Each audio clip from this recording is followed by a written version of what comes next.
Okay, let's set some context here. Guangzhou hadn't really played any triple DPS particularly effectively before this game. Um, they'd played against Dallas, but Happy we knew was unreal. We just hadn't really seen it on stage yet. How could I ever switch off the spy or sniper? Exactly, exactly. So,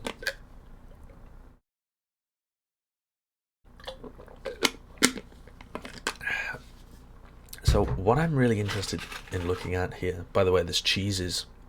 I was eating this cheese last night and I've left it out in a warm room for 24 hours, so wish me luck. Pungent but delicious.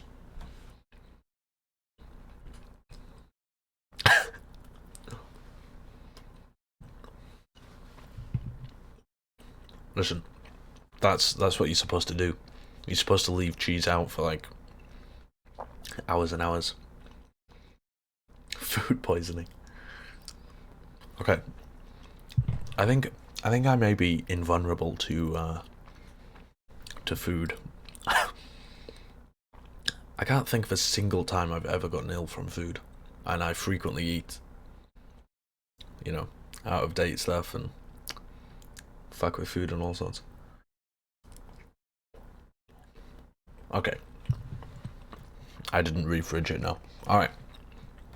So what I'm interested in looking at this part is how well Bumper deals with Happy.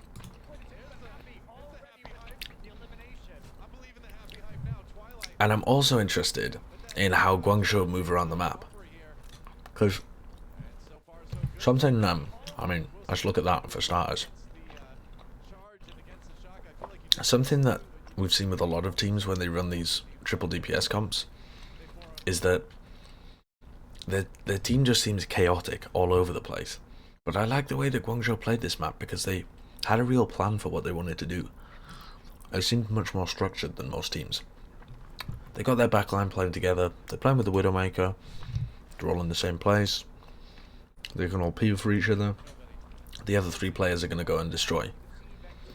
And they're going to try and play as far away from the rest of the team as possible, so that Bumper has to really chase them super far. There's just nothing he can do.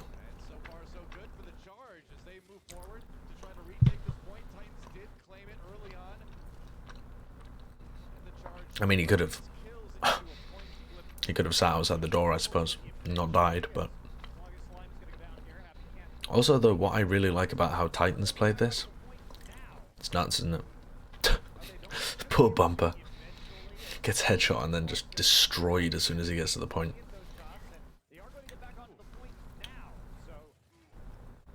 Obliterated. But yeah, what was I going to say? What I like about Vancouver Titans is how much they play the point. Like, even when they lose the fights, they get like 20% every time. Because this comp has no point pressure, they can't do anything. So on every single point, if you're running this comp, you should be able to cap it and generate like 20% while this comp slowly kills you, and then you reset, and then you go back in and you get 20%, and then if you have ults, you can win one of those fights. So it should lead to a lot of back and forth. Chewing while talking's the fucking worst.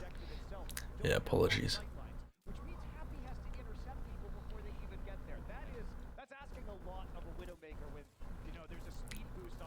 Not sausages. Why are they running Anna and not Mercy? I think it's because these two need to be able to peel for each other, and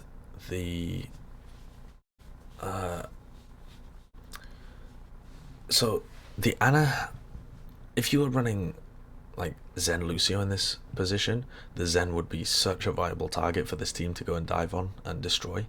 And just immobile, can't really help itself, difficult to peel for. If you're running a Mercy, that really leaves the Lucio and the Widow kind of fucked.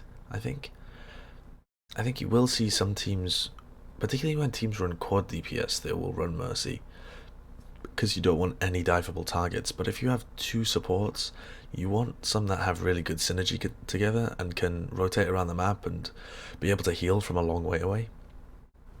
Like if the Mercy tries to heal Rio and Happy's miles away down the other side of the map deliberately to try and bait Bumper into playing, you know, having to leap like the entire length of the map just to get to him. You want to create as much distance as possible and try and bait the Winston forwards if you're playing Widow in this comp. And for the Ana to be able to sit in effective positions where they won't die and to still be able to get heal out, you pretty much have to be playing Ana, I think. The Mercy in the quad DPS composition works a bit better because they can't dive anybody and you have the added mobility, but if you're running the Lucio as well,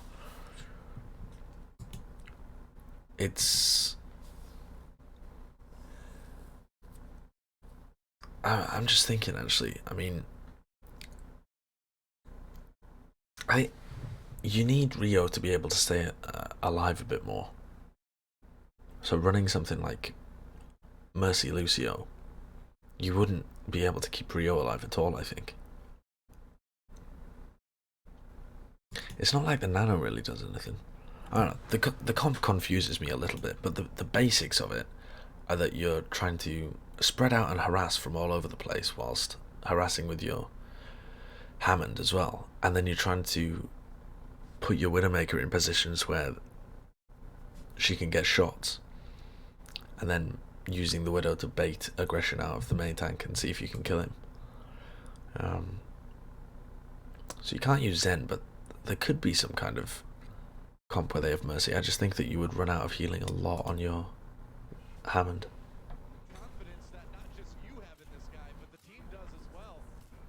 Having said that, I would definitely not call myself an expert on this comp, so I'm learning as much as you guys are. I feel very comfortable with Winston Goats, very comfortable with Ryan Goats, very comfortable with how quad DPS works, but this is so new and plays so chaotic, and I haven't had a chance to look at overhead maps and study, you know, the rotations of the whole team, that I don't have like a great understanding of how this composition works. It seems relatively basic and chaotic to me. You're trying to drag the Winston Goats team apart and pick them off. How does Bumper die there?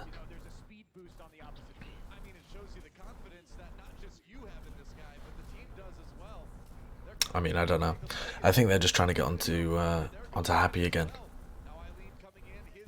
What I would have preferred in most of these positions, honestly, is to play the point, but I think that just makes the EMP a bit better. So I think Titans are playing the point when they don't have EMP live, maybe.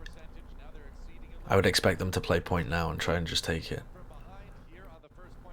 And then they do have Grav. And also the Ana in this composition is, and it's something that Twilight loves to do, it basically just allows Bumper to play more aggressive. And against this comp, I think it makes a lot of sense. You don't really want the you don't really need the Zen's Transcendence. It doesn't save you against anything that they've got, really. The EMP if you position yourself properly, but it doesn't make that much difference. But the Nano is really helpful, because when Bumper dives in aggressively, he can get on top of Happy, and he's going to be super weak, because Happy's going to hit him in the air as he leaps towards him. And then he might have the supports on him and stuff. And so then he needs to take the Nano Boost in order to get back up to full health and have that survivability, and then he can pop his own Primal as well. So Nano Boost and Primal can win you a fight, Grav can win you a fight as well. Yes, I know this isn't quad DPS. Sorry if I called it quad DPS. Yeah, this is the triple DPS comp, although sometimes you'll see a Tracer instead of a Pharah. And the quad DPS comp, you would normally see a Mercy along with Hanzo, Tracer, Soldier 76. It's variable. Owl is live tomorrow. Okay, so Bumper goes aggro. Nano goes on him as well. But Happy's done a nice rotation there, actually. So Happy is like predicted that Bumper is going to dive up here where he last saw him. So I really like this, actually. I didn't even notice when this was live, but they know that Happy is somewhere around here, and that's where they're going to like predictive jump, and Bumper can't really peek to try and scout because he'll get headshot and have to get healed up and stuff. The only person that can really scout is Janu with Defense Matrix, but it's not a great use of Defense Matrix, and they think they know where Happy is, so they go aggressive, and I think he's actually dived onto their backline, but he would like to be on Happy right now. And with the what's it called, infrasight, I always want to call that tac visor. I always think of it as a visor, infrasight, or yeah, that's it. So Happy's managed to find a really nice rotation, and Bumper isn't really able to get anything done. I mean, if you look at their health pools of those guys, they basically didn't do anything. It was really intelligent.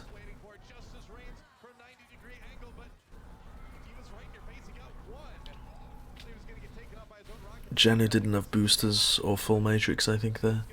Bumper has now used his... What does Bumper actually get done with his primal? Because what I'm most interested in is seeing the rotations of Happy and Bumper as they play against each other. Where even fucking is Bumper? I think I just saw him fly across the screen. Yeah, I don't know whether you guys saw him, but he's jumping back towards his team now. There he is. So Bumper's on the point at the beginning. Happy finds another pick. And then presumably Bumper has gone to deal with Happy now. Yeah, Bumper just took a huge fucking headshot. And this is the problem, like, when you're trying to leap from point over to the back corner, you can't just do the entire distance backwards. At some point you show your head, and Happy just smacks him in the head. Forces his primal immediately. And then he's doing damage to Happy, but Shu is just getting that. Look, there he is. I think this was a clip that they got at the halftime or something, or maybe it was in the post game. But Happy's getting juggled around. This is Bumper. This is Happy. Happy's getting juggled around, and Shu is just piling him full of Ana heals. And so Bumper uses and then gets anti-naded as well. So it's nuts. It's so good from Shu keeping him alive. But even so, like, even though Charge have been winning almost all of the fights, in fact, every single fight, Titans are still at 55%. You absolutely have to play the point against this comp. Stitch dead. Happy's just doing so much work with this Widow. I don't know how their backline dies there, actually. They just go really aggro on them with the rally and the sound barrier? Yeah, seems like it. Just weren't expecting that kind of aggression.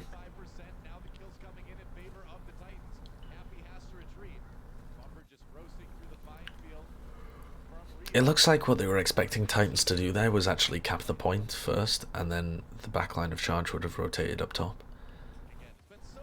But it didn't work like that. Titans took the advantage. Stitch now, McCree. I'm not even sure as well. I'm not even sure why they don't try and run McCree. Why they don't run Widow again. This triple DPS comp is not great against the McCree Brig, but I'm not so sure it hard counters this.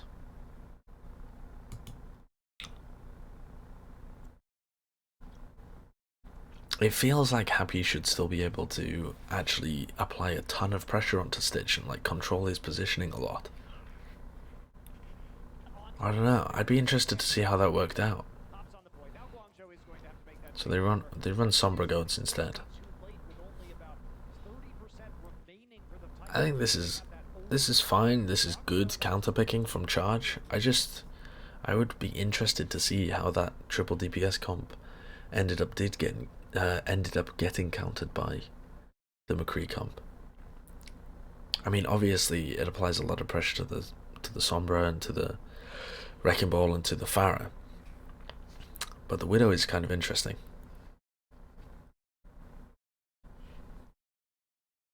Hello, Blackmore1945. Are me and the Owl Talent ever going to play that Worms drinking game? Yeah, at some point we will. Don't know when though. Don't know when. Have you told your mum you broke the table yet? Yes.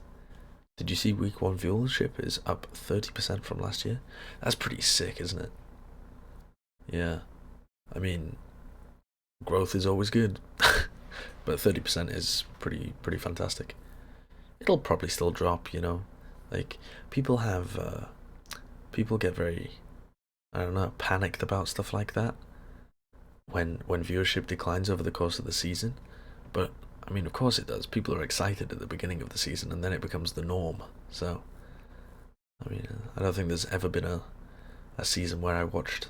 I mean, apart from Overwatch League, which I work on, but I don't think there's ever been like a ESL Pro League or whatever, or the first season of E League or whatever. I didn't watch all of those. What is this article that Bren tweeted?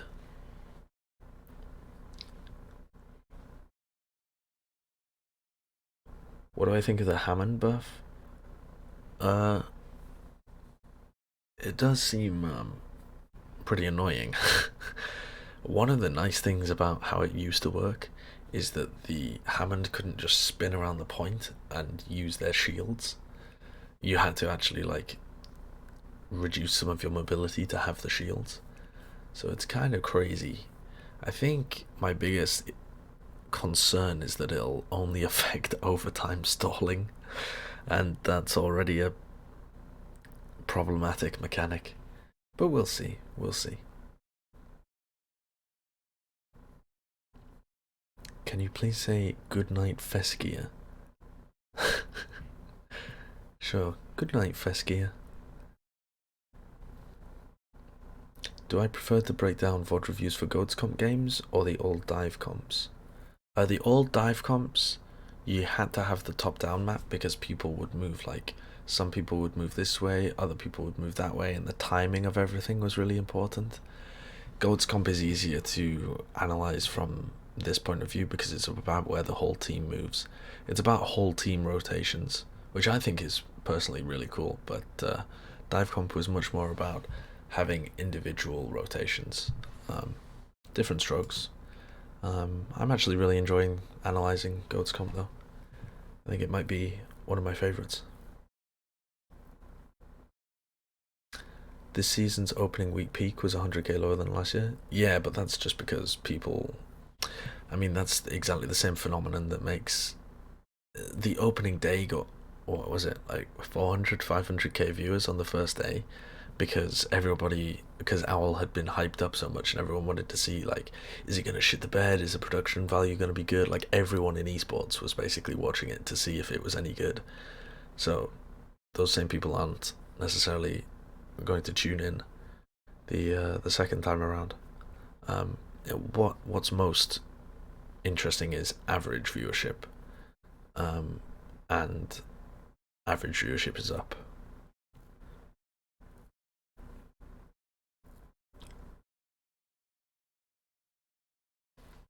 Yeah, it sucks that it's behind a paywall. I don't think. I mean, how much is the Twitch All Access Pass? Because having to pay like that much for having to pay like, I don't know, $15 or something to be able to watch every single game of the season in 12 different POVs seems like an incredibly cheap deal to me. Most people will pay that much on skins for every event, and also, I mean, a pay-per-view of UFC matches or stuff like that, just way more expensive. So I think it's actually a pretty sick deal, honestly. I think I Geek, that's one of the biggest attractions to the All Access Pass as well, is that some people don't really. I mean, all the people who watch Jonak when he streams don't necessarily watch NYXL, they're just fans of Jonak, they just want to see Jonak or whatever. Well, now you can. You can literally watch like his entire POV during a match. If you want to get better at Zen or you want to get better at any hero, you can just like someone DM'd me yesterday, I think it was, saying, "How do I get better at Lucio? What should I do?" And before I would have had to tell them like, you know, watch your own games back, record them, think about it. Now I'm just like, go spend $15 on the Twitch All Access Pass, and every time there's a match on, spectate whichever you think is the best Lucio of the two playing, and think about why they're making those decisions and try and emulate them, and you will become a rapidly better player. It's crazy. Yeah, maybe not most people, Dragon Zero Hexa. I've never spent any money in Overwatch, I think. I've never spent any money on cosmetics in any game. Thank you very much for the sub. Tator, Twitch Prime sub, thank you very much. It's dumb there isn't POV VODs. I think if you knew the technology behind the POV streams in the All Access Pass Boulder Hero, you might be less hesitant to call it dumb. Now, having said that, I can only imagine that that's something that either Blizzard will implement, or there's gotta be people online who are recording all of the Jonak POVs and putting them on a YouTube channel. Listen, if I was some no-name scrub in who was watching Overwatch and thinking about how to make some money from a YouTube channel, I would just be recording Jonak POVs and uploading them to YouTube and monetizing them. And clearly I'm not going to do that, because I mean I think you would need permission, honestly, because it should it be Overwatch League IP? I'm actually not sure whether it is. Yeah, I think it is though, isn't it? Like, it's clearly owned by Overwatch League. The case that I'm thinking about though is like demos in CS:GO or whatever. Like, anybody can cast, or anybody can join some of these STVs and cast from them, and anybody could release that footage. But I think for Overwatch League, because it's actually been provided by the league, I don't know. Anyway, people online don't give a fuck about what's legal or not, do they? So it has the commentary of the Overwatch League on. Oh yeah, that's true as well.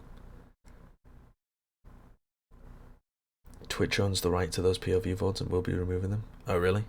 Are Twitch actually DMCA and all of those things? I mean, makes sense. I mean, there's just so many like VODs online and stuff as well. And anyway, there's nothing to stop you like setting up recording it yourself using OBS for yourself to look back through. You could certainly do that. Like, you could look back through all of those VODs later on. So. But it seems like an awesome system. The only thing that's going to be better is like the Overwatch World Cup viewer. I'm actually bummed that the Overwatch World Cup viewer doesn't exist at the moment, because something I wanted to do. Does anyone actually? This would be a good question for you guys in the chat. Do any of you know of a frag movie, like a montage, like you know what I mean, like a fucking highlight video that was made using the Overwatch World Cup viewer? It seems like it was such a sick tool for making frag movies. There must have been some.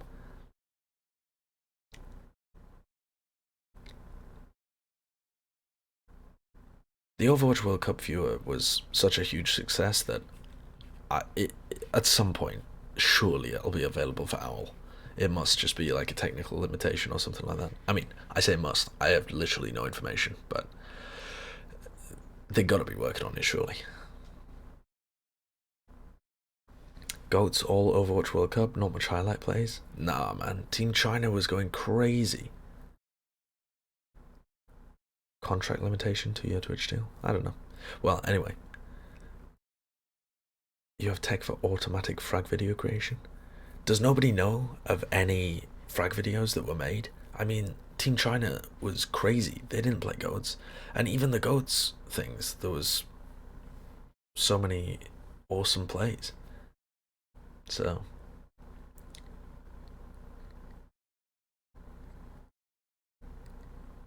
I have to watch the pleb stream so I can say synced with Sideshow. Yeah, that's unfortunate, isn't it, Dr. Poplick?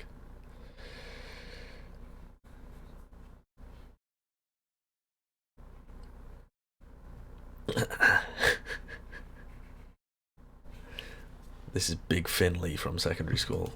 Big Finley. That sounds very Irish. Yeah, I saw the Blaze's clip. Yeah.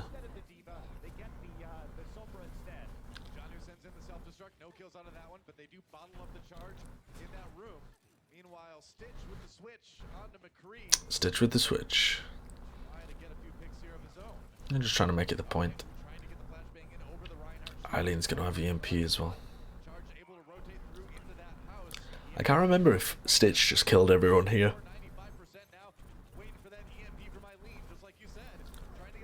Bumper gets slapped, hacked, probably about to get EMP'd. Yep. Bashed. So why is Bumper not being taken down in that fight though? Oh, because they don't have Discord, that's why. Fair enough, okay. Skip back through this. I was thinking, why is Bumper not like just instantly being deleted when he's been hacked, but they don't have Discord, so there's no point in focusing Bumper.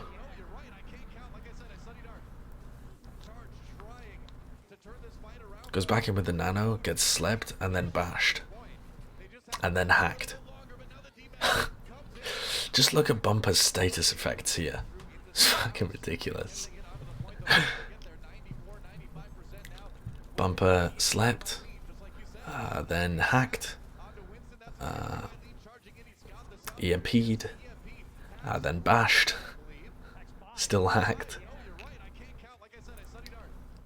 Then he gets nanoed, then he gets slept, then he gets bashed. Then he gets hacked. Oh fucking hell. Poor little Bumper.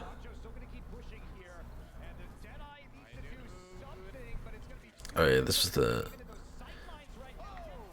Deadeye, but the Earth Shatter came in afterwards, didn't it? Yeah, so Guangzhou played that really well. And honestly, Happy's fucking nutty.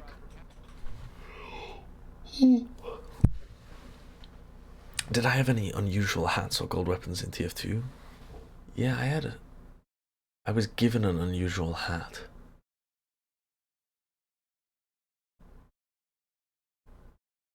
You convinced me to buy the All Access pass, lol. Time to watch Fletter's Perfect Bubble Management, D:. Yeah, I mean, it's an awesome tool. I haven't been using it because it's been lagging for me on my computer, but I think that's my computer because the FPS is so shit for everything.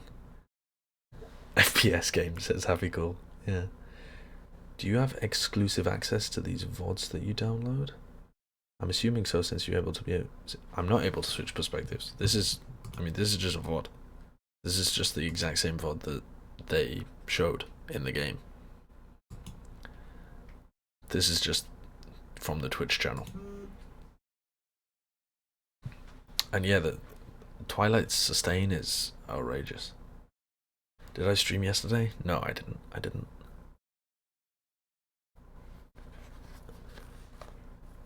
It was a masked flies. Yeah, it was actually. It was a masked flies. No, wait, it was confetti.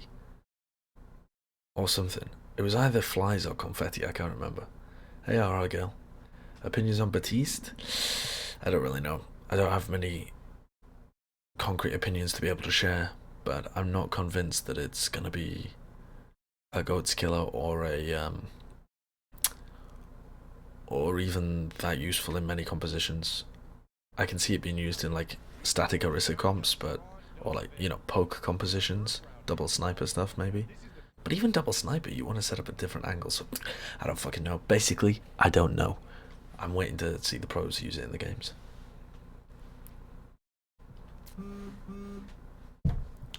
How are week 3 power rankings looking? Perfect, in my opinion. I'll probably tweet them out. So Guangzhou are now running. They're now running Hotbro and Tracer. I think his Tracer's better than his Farah. Oh fuck! I don't know why I yawn so much. And this map's just better for it as well. But he's not quite as far away from the point, so Bumper's going to be able to handle him a little better. And there's more terrain on the point to hide behind as well. So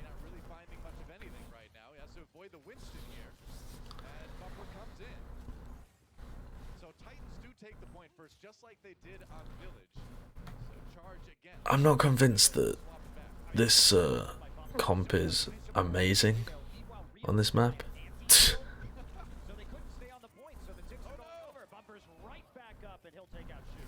That was really weird as well. I remember watching this live and just thinking, how do they not get the kill on Bumper here? Because Bumper, he goes up, uses jump, gets slept on the floor.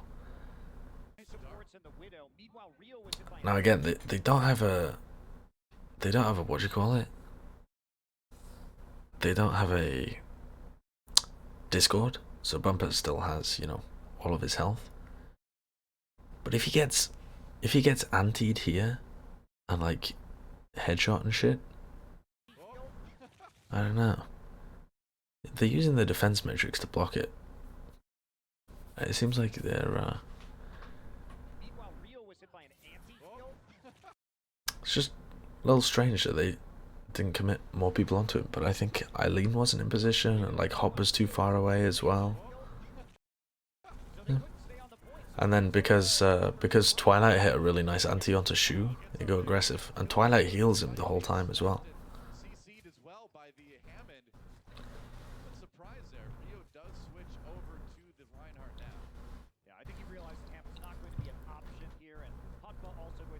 Do you think Vancouver will fall off when the meta shifts to let DPS players shine more? It depends if it does. There's no guarantee it's going to be a heavy DPS meta. But yes, I think their DPS are not their strengths. I think their backline and their tank line are their strengths. But that's normally a recipe for a good team. I think people still think of Haxel and Stitch as a fantastic DPS duo, but I think they're actually fairly average compared to the Overwatch League. Spaghetti Toucher, I can definitely try and display the owl matches on my forehead, yes. So they will go back straight to a normal 3-3 with Happy on the Brigitte. Yep. And Eileen on the Sombra. So another normal role. So they're not gonna even try and make this work, you know. Like they try to make this triple DPS work for a while, but they gave up on it pretty quickly. And they've just given up kind of a free 50% because they tried that strat and it didn't work. I will say as well that in general, Titans don't look that great against Sombra. But having said that, what they do seem to be pretty good at is kiting EMPs. Bumper and Stitch get caught in that, but they're always ready for it. And the way that Titans spread out when the EMP is there is something that not a lot of other teams do. I mean, maybe this isn't the greatest example, but they try and keep their Diva and their Lucio and kind of separate and away from their front line, so that you can only really catch the front line with the EMP. And they're always looking around and trying to scout. So their basics of dealing with Sombras are actually fine, but they seem to... I'm not sure actually. I'm not sure what the problem is with them against Sombras, but later on in this match, they really struggled against the Sombra, so that's going to be a focus for me to try and figure that out. This nano boost doesn't heal him up because he's anti-naded.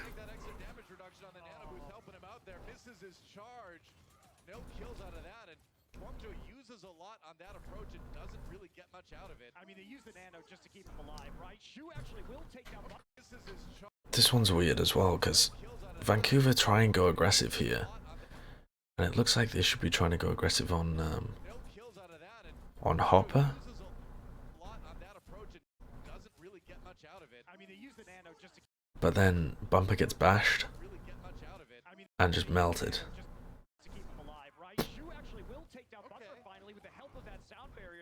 So kind of a weird one. Definitely their plan there was for Bumper to pop Primal, and then probably they would have replied with Sound Barrier as well. But the fight's pretty much dead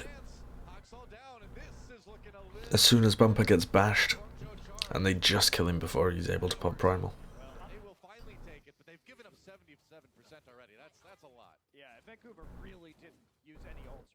How do you outplay an EMP if you don't have a support ult and or have to play the objective? If you don't have a... Well, for starters, let's preface it by saying it's really difficult. You're probably going to lose. But what can you do? If you have to play the objective, so the objective is down there, you would want to... I mean, let's assume you're running Zen Lucio as well, that doesn't have very many burst heals. You want to keep as many players spread out as possible, and have like one player as bait on the point. If you're able then to use all of your resources from the players that didn't get EMP'd onto that one player. So if you can keep your D.Va out, Defense Matrix is really useful for being able to avoid the players that were EMP'd just get bursted down immediately. Bubbles from Zarya, Armor Pack. Why the fuck am I yawning so much? Armor Pack from Haxel. So those are the things that you want to do. So watch your positioning, put someone far forward as like bait, make sure that you either put in pressure or you're like at least aware of where the Sombra is and where her pathing might be.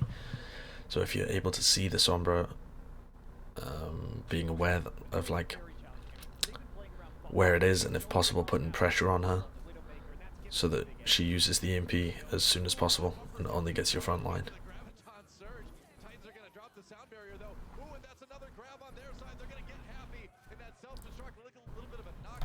What team do you think would dominate if it shifted to a DPS meta?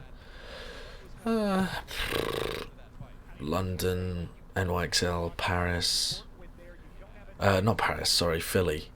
London, NYXL, Philadelphia are the three teams that I would consider to have the best DPS players. But I mean, a Widowmaker meta, you could see Happy or Betsy dominate. Happy or Bazzi from Guangzhou and Hangzhou. So they could both be pretty powerful.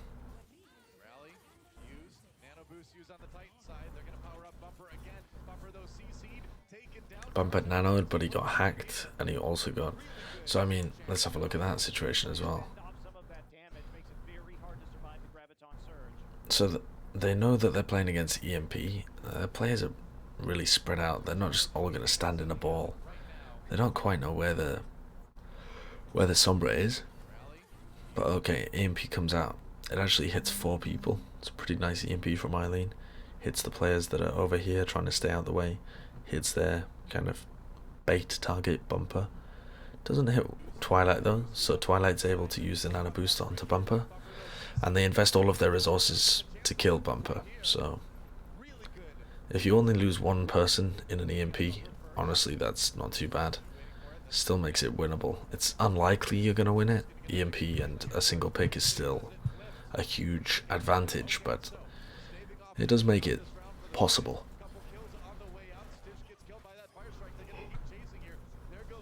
But Guangzhou just play it well. They just chase down the rest of the team. But okay, Guangzhou have really just got back in position and they still have to make another 50% happen.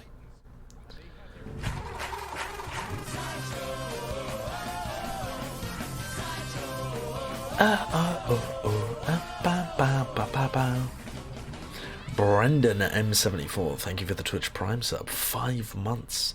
Do I have an Alex Jones impression? I don't. Was he on the Joe Rogan podcast? Is that why everyone's talking about Alex Jones? I saw Twitter a number of tweets about Alex Jones.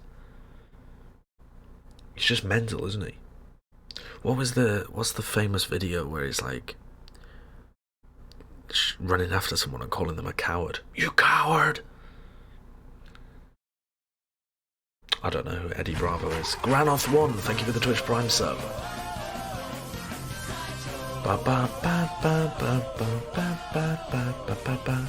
Oh yeah, San Francisco Shock as well. Shock should be pretty good. Shock have like a huge amount of depth, but I don't think they have the best DPS for a Widowmaker meta. They're pretty good if it goes to something with Tracer in. Striker's really good there. Architect's incredibly flexible. Fucking hell. Why are both teams using Ana? They're turning the frogs gay! Yeah, they're turning the friggin' frogs gay. Yeah, I remember now. Mad cunt. The hell? My TV's just turned itself on. That's a bit creepy. I'm gonna unplug it. I don't want this creepy TV to turn itself on.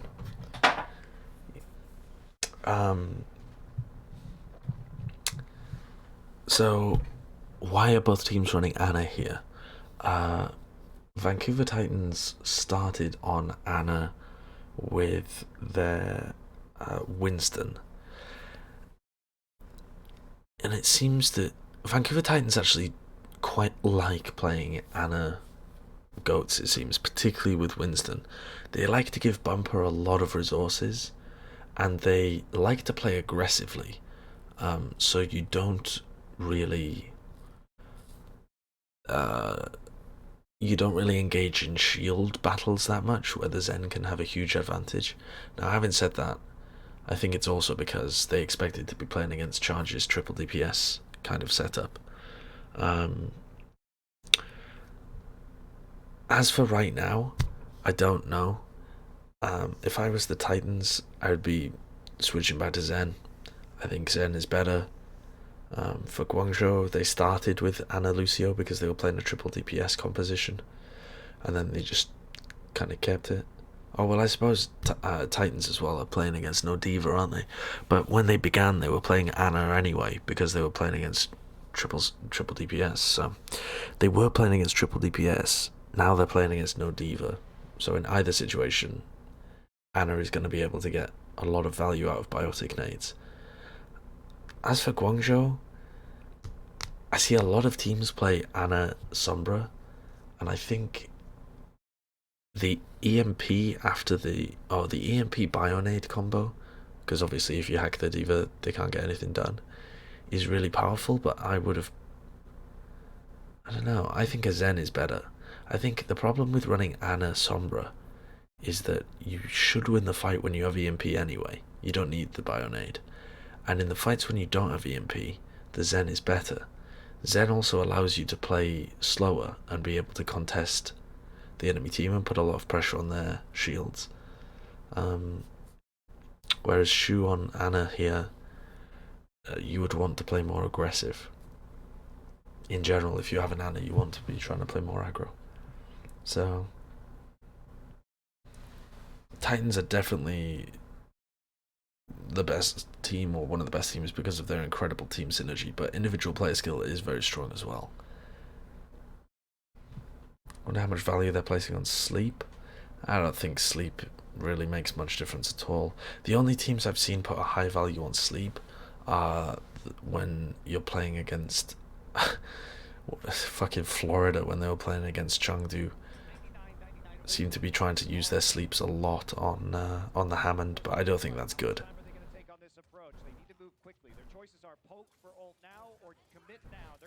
Who was that just went on a mad flank? It must have been Eileen, mustn't it? Who's this? No, it's not. It's Happy. Oh no, it's not Happy, it's Eileen, sorry. Of course it's Eileen. I thought for a moment there that Happy went on some weird flank.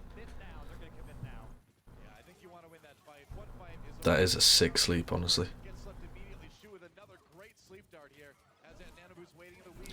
Ana's got a nutty kit if you can get a large amount of value out of it, but it's just difficult to.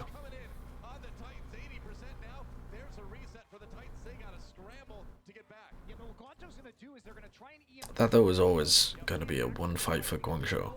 Even without the sleep and stuff like that, they had Grav and they had EMP, and then They play aggressive with this EMP, and there's not enough time. Even though the ult economy was in favour of Vancouver Titans, apart from that EMP, they just get slammed by the aggression. How do you counter Hammond? By killing the rest of their team. Sombra is good to be able to hack the Hammond. So, Sombra Goats is pretty good at countering Hammond compositions, but even default Goats is good. You just have to run over the rest of the team and ignore the Hammond.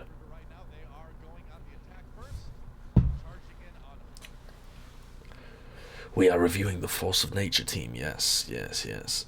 Shu has been very, very good. I think Shu and Twilight may have been the two best players in this game. Twilight's very, very good as well. Will Rise even play once he comes of age? I think Rise is of age, isn't he? I didn't even realise Rise was too young. But no, I don't think so. I'm expecting Shu to always be the... Shu is just better than Rise, I think. Oh, Rise is 17. Okay. I don't expect him to play, no. I expect him to be like a good bench player, but I think they'd run Shu. I don't know. I'm not a developer, mate. I don't really have any thoughts on the balance of the game. I haven't put very much time into thinking about it. I think May is a properly shit counter to Hammond. Because you end up just spending too much time thinking about the Hammond. You've literally wasted a pick just to try and slow down the Hammond. And if they're good, they'll just avoid you anyway. Like, just the sheer fact that you switch to May gives the Hammond team an advantage, because the Hammond doesn't have to do shit. And you can just fuck around with the other people. Wait for the rest of you to get picked off.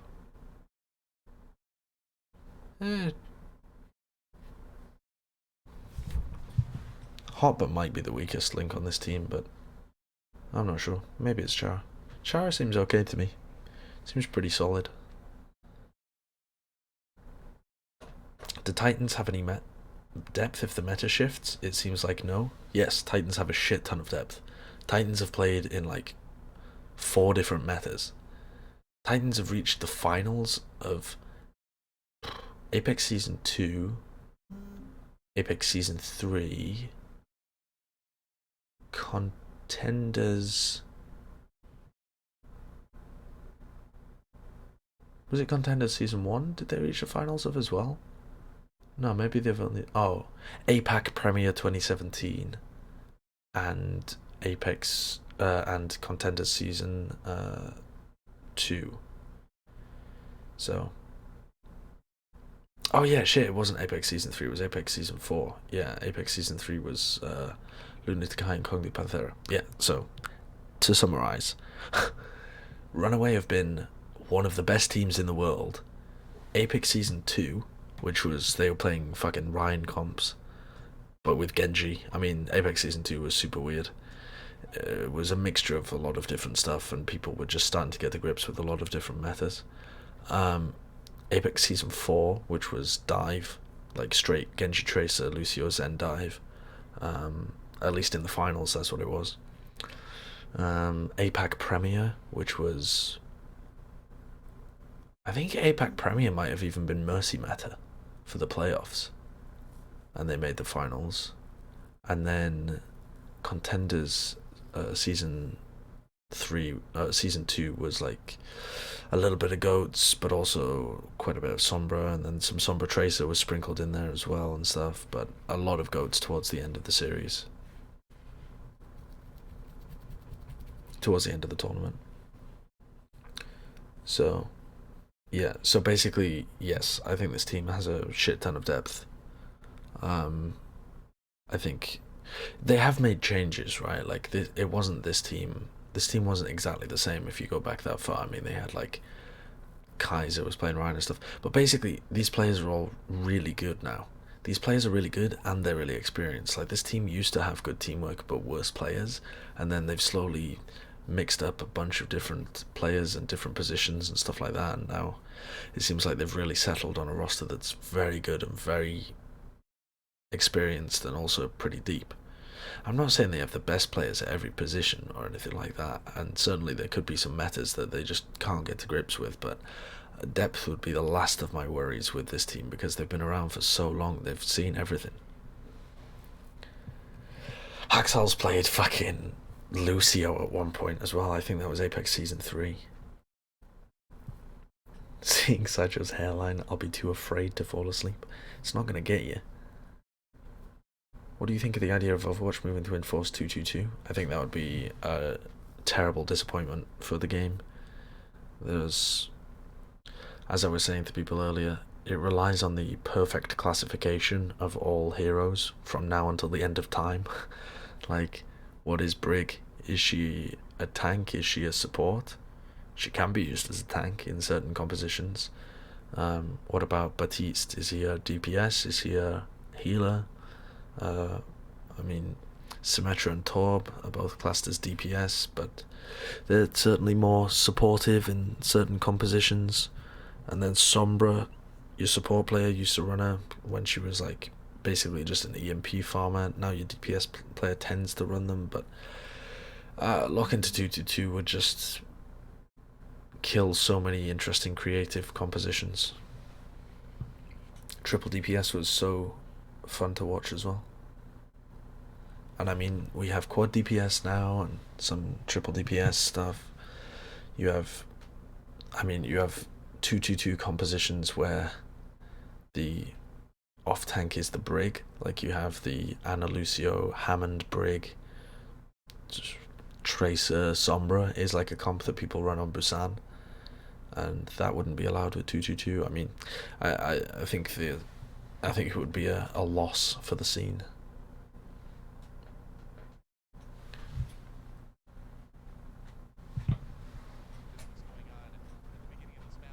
He means 222 in comp ladder, not pro play. You would have to do both though. If you did if ladder was enforced 222, then you would have to make pro play enforce 222. Otherwise, the pros would all be playing, I don't know, fucking goats, and then you can't play goats in ladder. You just have to play, I don't know.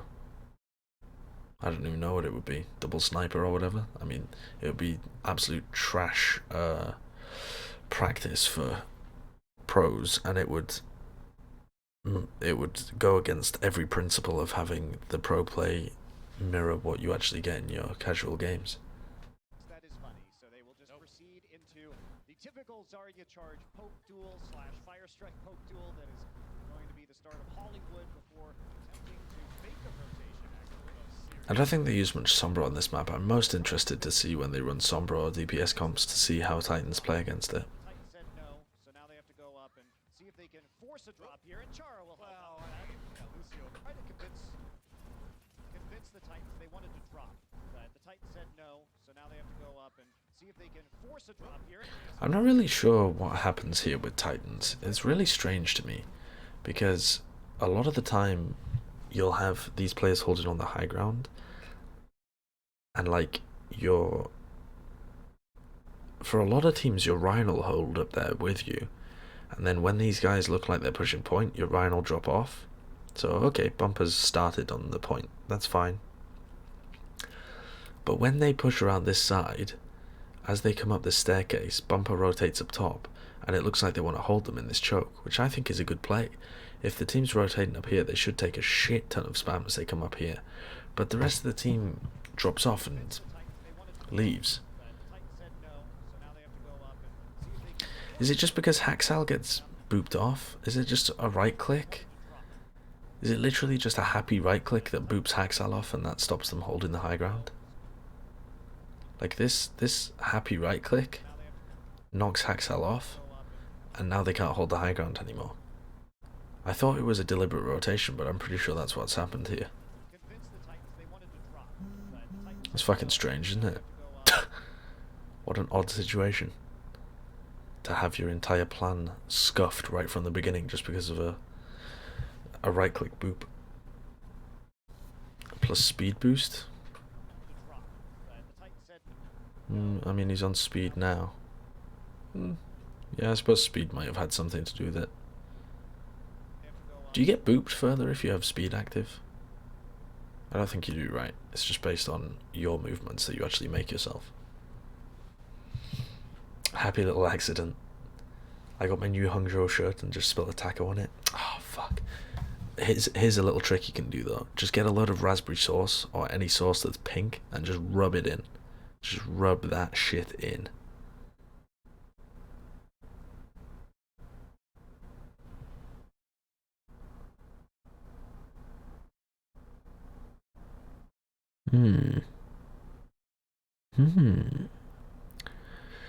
Captain Planet giving us some really cool stat stuff. Hey, Swimmer. It's going alright, thank you. How are you? Alright. So now Bumper's not in the greatest position. He has to drop down, he takes armor pack and bubble, and they take advantage of it. But okay, so Charge really should have a huge advantage here. They've been forced to use armor pack and bubble, but Rio takes so much damage. Oops, fuck's sake.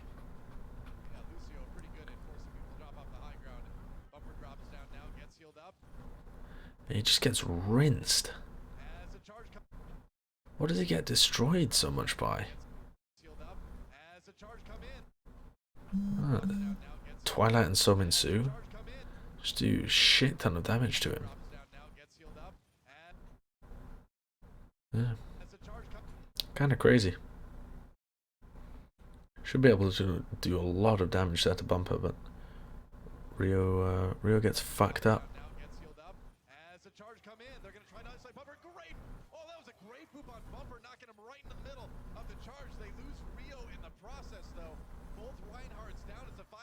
Vancouver do a very good job at being able to make sure that Bumper wins the main tank match by doing so much damage to the enemy Rhine whenever the Rhines are swinging at each other. Their focus fire is just really good. I think Paris also has really good focus fire.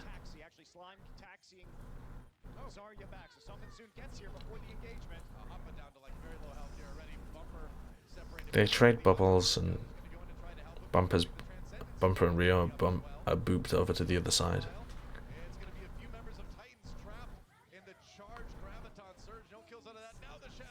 That's a really weird one.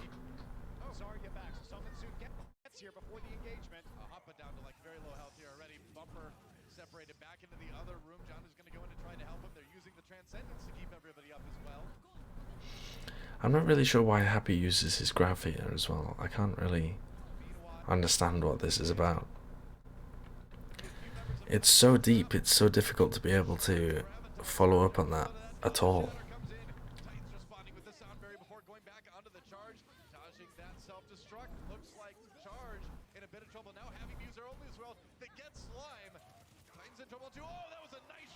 How does he get this shatter off? I mean, Rio's here, recharges his shield, blocks it. Oh, he just sees Rio go over. Bumper's so fast and instinctive with a lot of these Earth Shatters. As soon as he sees Rio back off around the corner, he just destroys them with an Earth Shatter.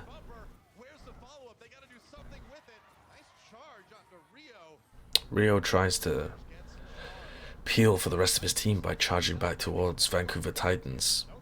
He does die, to be fair, but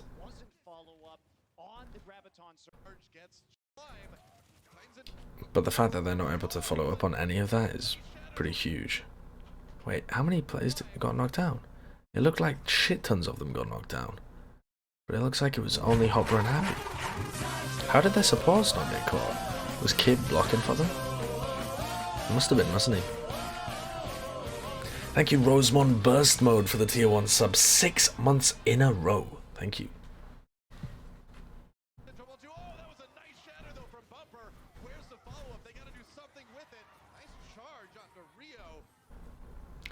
Classic Ryan mistake, trying to make bad shatter work with charge.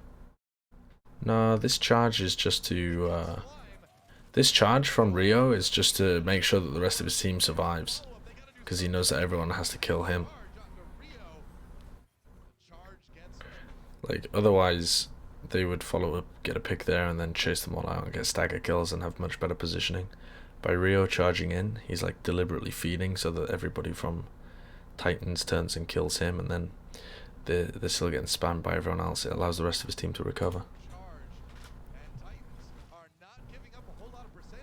No, they're not. Rio, though, with the charge just to make sure there wasn't follow-up on the Graviton Surge. Now the Guangzhou charge can just back off, try and recuperate here, and play around Happy's 80% charge to his ultimate. So still an option for them for the time being.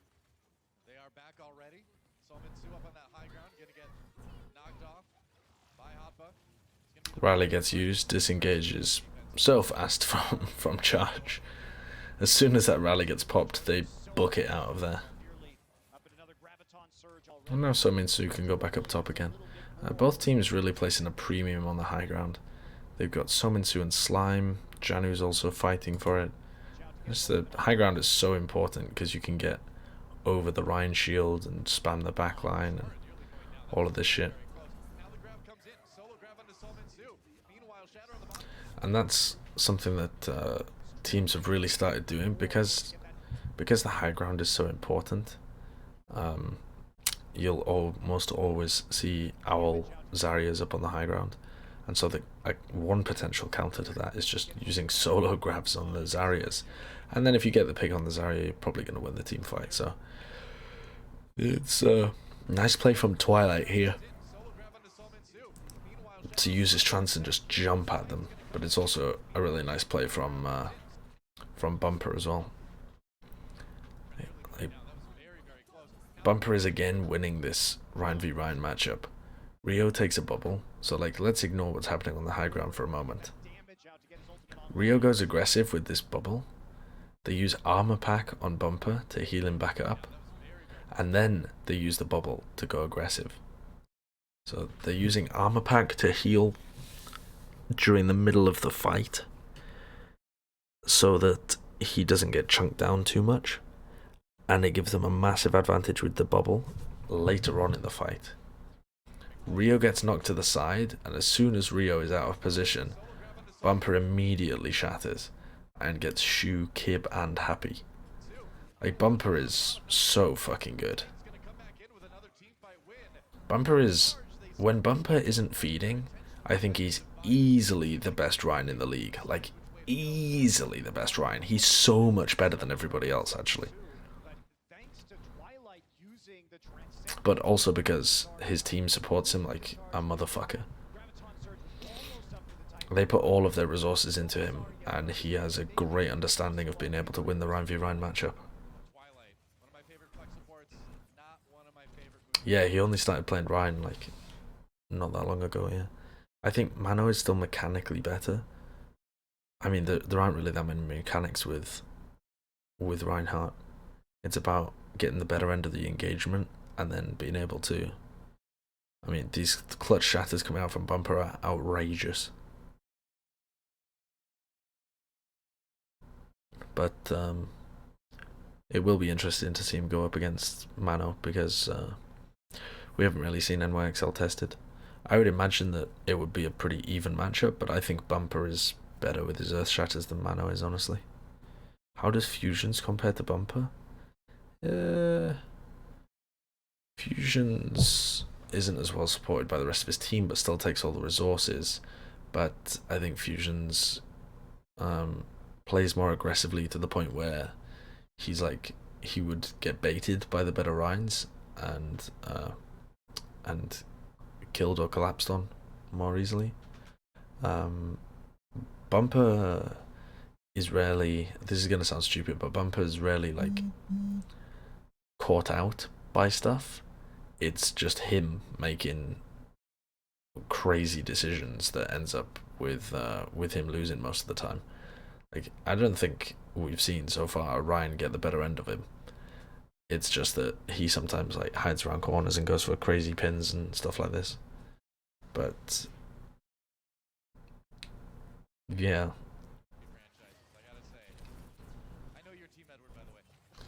What I mean when I say take all the resources, rarely caught out when he's not feeding. No, you can still get caught out without feeding. Like, if you go over aggressive and die, you're not like feeding.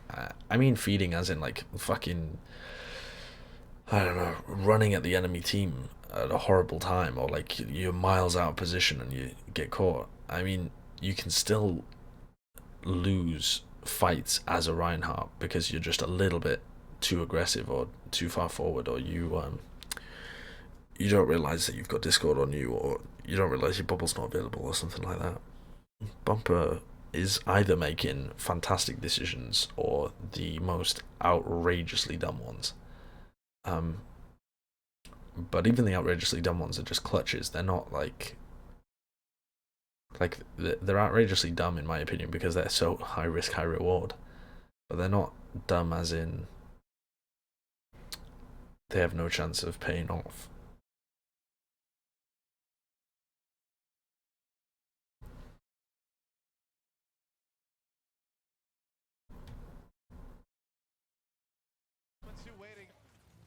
So, what I mean by he takes all the resources is armor pack, bubble, matrix, heals, that kind of stuff.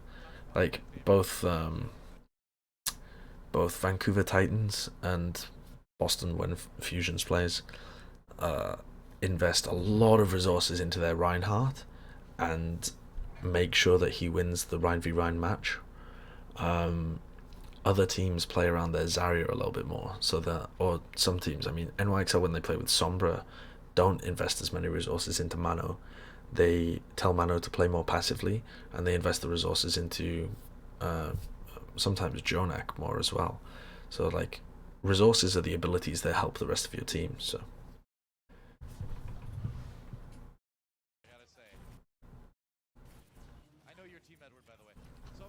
I mean, here Bumper takes a bubble, goes aggro, he gets booped, takes defense matrix.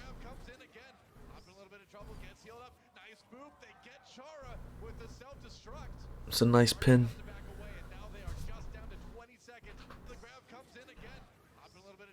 What I really like as well is that they're so coordinated with how they set these kind of things up. Like, they always save their bubble to go onto Bumper, and he's always managing to find the pin on the Rhine. And even though you're not getting these like massive 4Ks all the time because the team that gets caught in the graph like kites it relatively well, you rarely see Vancouver Titans not get any value out of their graph bomb combo. They almost always win a fight off a graph bomb combo. I am 24, yes. They're right up there with Paris in terms of impressive ability combos and really using the bare minimum. Sominsu's Zarya has seemed pretty nuts. I didn't think he was this mechanically talented actually, but Sominsu is really good. Bumper gets booped straight into Rio, just dominates him.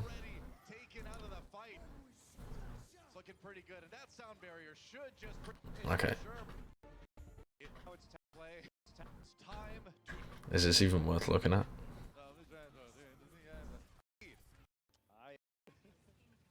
Unlucky that they're going 3-3 without, a lot of maneuverability. That is true. Here we go. Titans on the attack, going for the triple tank, triple support. Yeah, Bumper is so well supported. All they need to do is win one fight. Just getting in a bit of charge. Charge Sominsu's bubble. Yeah, that's right.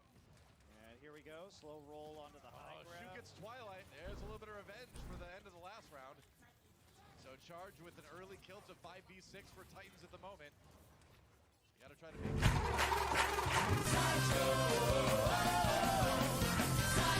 Frepacino, thank you for the Twitch Prime sub. Appreciate that, thank you. This whole engagement is super strange though, as well, because when Twilight goes down, you would expect Guangzhou to want to initiate, and they do. They drop off the high ground and they try and fight.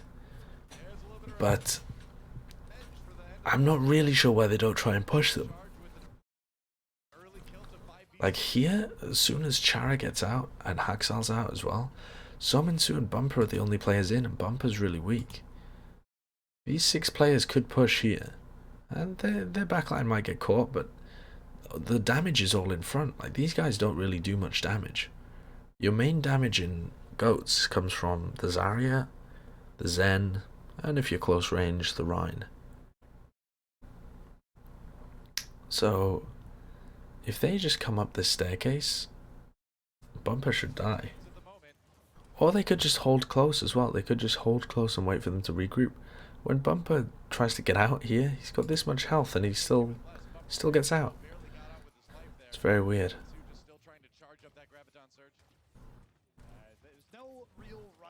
And then Shu dies. He got right clicked himself and goes down. Just right click, no problem.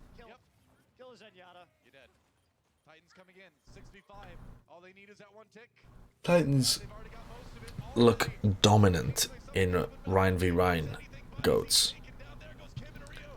But later on this series does get really close when they play Sombra, when Charge plays Sombra. I think this is that. So he starts the Shu train, and Shu and Twilight were nuts in this series. But yeah, Shu was really good. Where is this thing that I was after?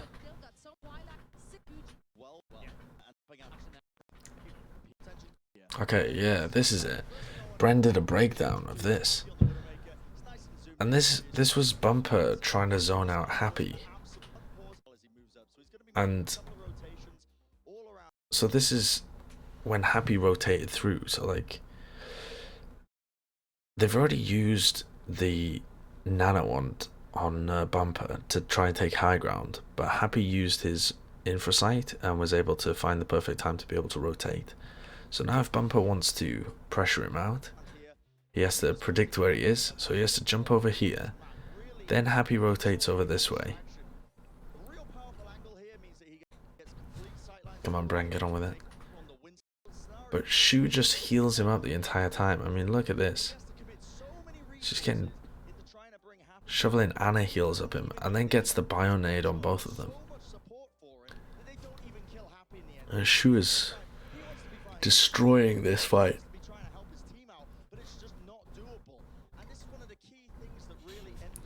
And I think I haven't really seen many teams play with such coordination when they play this triple DPS composition. It tends to be very chaotic. And something that I really like about how Charge play it is that their backline sticks together and sticks with the Widow, and so they're all able to peel for each other.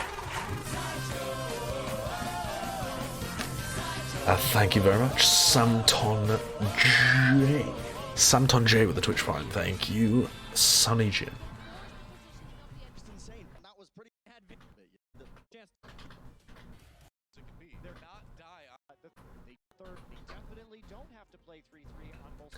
The fact it's over a projection instead of green screen is interesting. It allows you to do a lot more because the analysts can actually watch it. Like, if that was a green screen, the analysts wouldn't be able to look at the screen and see anything, so it's a really cool tool.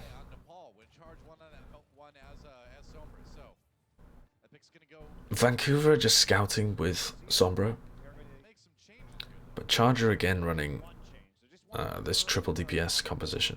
It's slightly different because Hop was on Tracer, but they did run this on Nepal Shrine.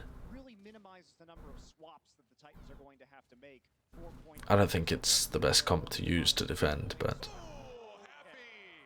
Happy is kind of nuts. I was gonna say, I wasn't even saying his name. That was just me expressing my emotion right there. That was sick. We're going to see a lot of this, I think, this season from Happy. He is an ace Widowmaker player. And the problem now for Titans is that Twilight isn't really going to be able to get back in this fight. It didn't really... It fucking confused me, actually, the way that they played this, because what happens is Hopper ends up spawn camping Twilight, and like, they play really aggro there, and they're in Twilight's sightline. They can actually get heals from him, and then they go back to the point. But because they haven't got Twilight in, they're actually missing a shit ton of heals. which to me seems very strange. Bumper misses his jump. Twilight's still struggling to get back to the Summon Sue's getting spammed. Yeah, they need to deny Happy that final headshot there. Hack comes in.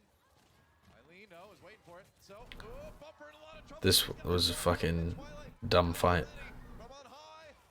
Got booped again right at the end. Messed up his shot. Happy. That was just a crazy, weird fight. But in the meantime, both Cha and Shu die. And I would love to see what the hell happens here. Because I was confused when I watched this live. Because they should have easily been able to deal with this.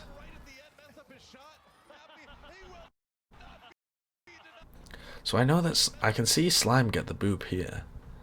Like, Shu drops down.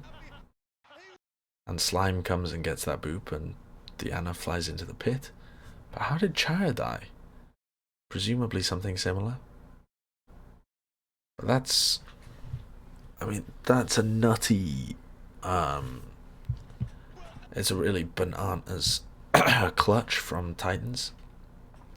Because Charge don't even... Charge should easily be able to deal with Bumper and Slime with their backline and their Widow, but they don't. I don't know what happens to Chara, but he must have been booped, I think.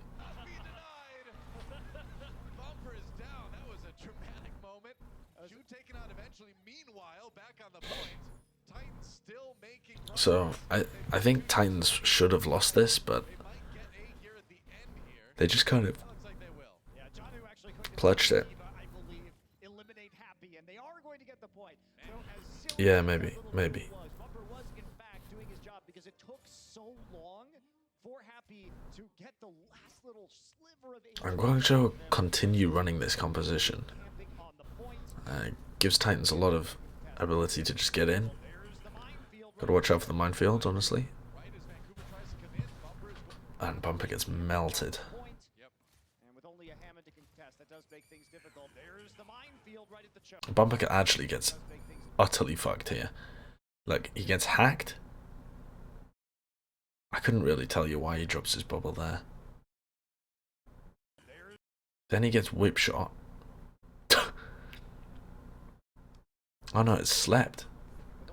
I thought he got whip shot and slept, but I don't think so actually. He just gets slept, doesn't he? No, he gets whip shot at the end. He gets hacked, slept, whip shot. And then antied. And then bashed. I mean, look at that. Who the fuck would be a main tank? Hacked. Slept. Whip shot. Bashed. Antied. Dead. Fucking hell. Did he just want to get the bubble out before Hack went off? The other thing he might have been trying to do is if you put bubble on the high ground, you can play underneath here, or you can play on top of here. So the bubble placement isn't too bad, and it does block the line of sight for these guys coming in.